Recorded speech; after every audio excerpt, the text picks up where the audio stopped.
All right, so now that we've seen all the symmetry elements that we can have, we should probably try to practice and see, can we see some of these when we look at molecules now? And don't worry, we're going to do a lot of practice on this in the coming days because this takes a while to be able to see everything and figure out how they all work. All right, we'll start with our faithful friend here, water. We've seen this a couple times in a lot of examples, so let's go ahead and do the basic one here and say, let's point out all of the symmetry elements of water. And probably the two that we should be easily seeing here is our principal axis, our C2 axis of rotation, because we could rotate by 180 degrees and we could get between that structure to a coordinating structure that looks the same. So that's one of the symmetry elements of water. We also recognize that we have a sigma v here. We have this plane of symmetry that we could think of now that contains the principal axis. And now we're reflecting this over to here, this over to here. So those are now the symmetry elements that we have. So far we've got C2 and we've got a sigma V for water here. So to find all the symmetry elements of a molecule, we often have to look at it from different orientations. So now I'm looking down the principal axis. There's my principal axis, my C2 axis. But look what we notice now. Now we have a sigma v plane because we can reflect everything from this side over to this side. So now this is a second sigma v that we actually have here. So when I'm thinking about this molecule, so far we've found C2, sigma v, and sigma v. Is there any other elements that we've got here? Give you a second here to think. Definitely one. If we did absolutely nothing to this molecule, we would have the identity element. It's the easy one to forget, but definitely don't forget it. It's a part of all molecular symmetry groups. So when I think about the example of water, these are the symmetry elements that I see here. Those four different symmetry elements define the symmetry of water. All right, let's look at ethane and its staggered configuration. So this is where now it's a much more complicated system, and we have a lot more we can look at. So I start asking the questions of what do we see versus what do we not see. So one thing I see here is let's draw this in another way, because right now it's a little bit hard to see everything that's actually going on in here. So this is one place where perspective is going to be useful. When I look at it like this, it can be quite confusing. But if I do, a Newman projection, things start to look a little bit nicer to me because now symmetry becomes front and center in some ways. So for example, here in my Newman projection, remember I'm looking down this carbon-carbon bond here. So right here is where I'm looking down an axis, if you will. And looky here. If I look at this on either side of that, if I rotate by 120 degrees, I come back to the same structure. So real quickly, I find out I have a C3 axis that I have in my molecule here. So that's nice and easy for us to see. Let me clean these off here real quick so we can see more elements of symmetry. What else do we see in here? What about if I put a mirror plane here? Hydrogen reflects to hydrogen, hydrogen to hydrogen. Hydrogen is reflected onto itself. The carbons are reflected onto themselves. So I would have a sigma v plane because it contains, again, that principal axis. Anything else? How about here? There's another sigma v. And then you might be able to detect, here we have another sigma v. So there we go. We're starting to see some of these elements coming out here. But there's still more we can find here. So let's go back to our other structure here, and I'm going to put down my center of mass here for a second here and say, well, what happens if I were to pull the hydrogen through it? In other words, do an inversion. Do I have an inversion axis here? Let's think about it. All right, this hydrogen moves to that position. This one would come from out front, then go to the back. This one would come from the back and go out front, and vice versa.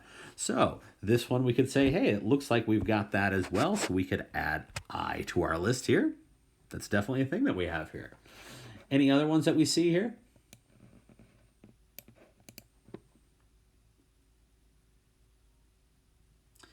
So there is one more here. Oh, there actually are a couple more, but they get a lot harder to see. So this is where having them in 3D molecules is going to be very helpful to us. So let's again clear this off so it's a little bit easier to see. And then I'm going to put that center of mass here for a moment here. And let's look what we have here. What happens if I rotate around this where I'm looking down that as an axis? And let's rotate it by 180 degrees. So in other words, I've got this hydrogen moving by 180 degrees to come up to here.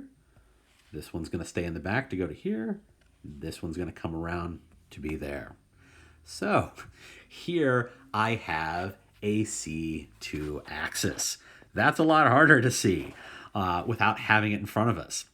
And what makes this even more fun is we could also draw an axis here and another one here.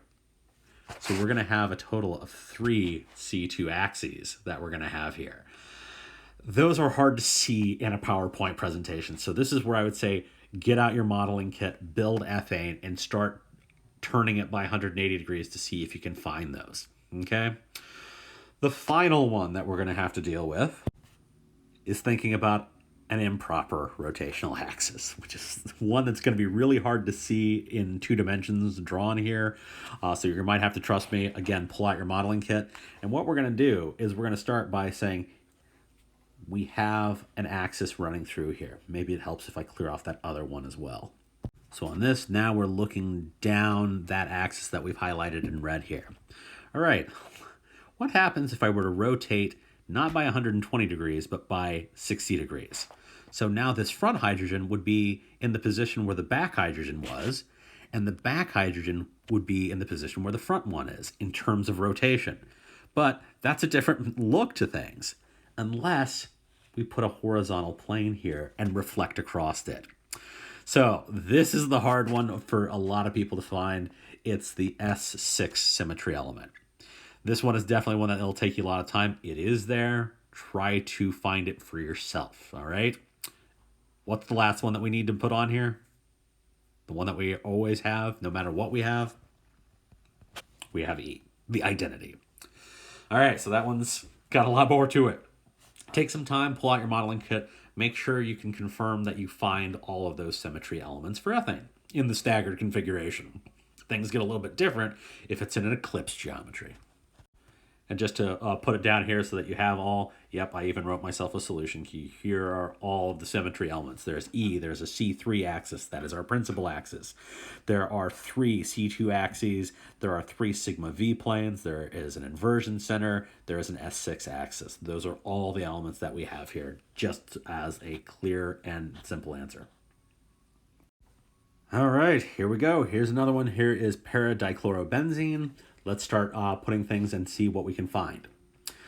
First thing I see here, I could draw an axis here where I could rotate around this axis to form a C2 axis.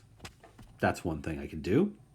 I could also draw an axis of rotation here. So that's another C2 axis. Are we going to have another one? Yes, indeed we do. If we look down the pipe here, now I can rotate like this, and I form a third C2 axis. Again, probably having these things in 3-dimensional space, having the molecule set is going to be so useful. I can do this in my head because I've been thinking about symmetry elements for a lot of years now, but I don't expect that you have that easy ability. Get the modeling set, pull it out, rotate it, look at it from those perspectives and say, okay, what do I actually see happening here?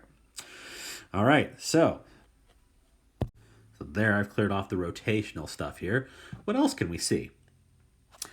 Maybe we could use those principal axes in a different way. For example, let's draw a line here now, but now think of that as a sigma V plane, where I'm reflecting from here down to here. So that can be added to our list. We have a sigma V that we see from that. Wait, I have another one where I can reflect from here over to here. So there is a second sigma V. Now I'll give you a hint, there's a third sigma V. Can you find it? This one is one that definitely is hidden in the picture here. Definitely a little bit easier to see when you pull this out as a molecule. But let's think about now the plane that we have defined right here. This feels a little bit awkward because it's a planar molecule, so there's nothing sticking out of the plane, nothing going back behind it. But yeah, that is another sigma V plane that we have. So in this case, now we have three C2s, we have three sigma Vs.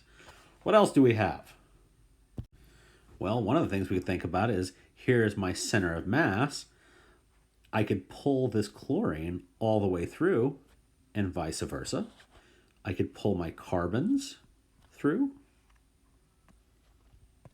All of these things would go back through that center of mass. What's that one? That's our inversion symmetry. Perfect. There is one more one that we have left. What is it? Everybody in the background should be screaming. It's E. It's the identity element. So this is the full set of symmetry elements that we have for this dichlorobenzene molecule.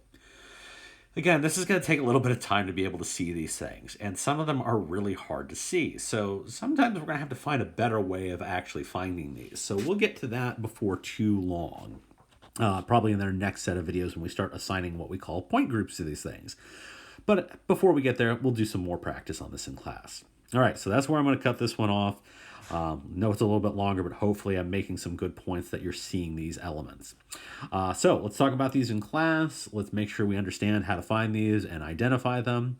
And until next time, be excellent to each other.